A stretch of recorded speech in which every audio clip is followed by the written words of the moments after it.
तो आप तो चाहते हैं, आपका तो मकसद ही एक है, सिर्फ एक, मैं और मैं। वर्ल्ड कप मैंने जीता, टीम का कोई जिक्र नहीं।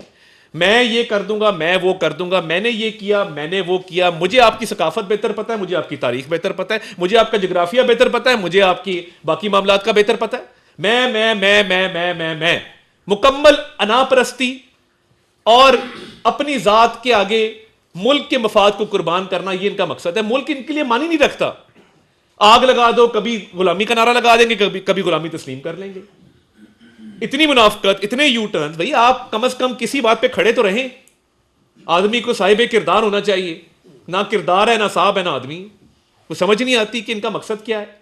मुल्क के डिफॉल्ट की दुआएं, शोदा की यादगारों को आज तक किसी ने जमीन पे गिरा के बेहरमती नहीं की। कोई शहीद होता है उसका मजाक उड़ाते हैं। ये चाहते हैं कि इनकी जाती अना और जाती मफाद के सामने मुल्क के मफाद को सरेंडर किया जाए। It will not be allowed. ये किसी सूरत इसकी इजाजत नहीं है कि जाती अना, जाती मफाद आगे आ जाए और मुल्की मफाद पीछे चला जाए। No, not at all. सबसे पहले पाकिस्तान है और पाकिस्तान हमेशा जिंदाबाद है और पाकिस्तान इंशाल्लाह विल प्रिवेल। आपके जाती मकासद में आप नाकाम रहेंगे इंशाल्लाह ताला।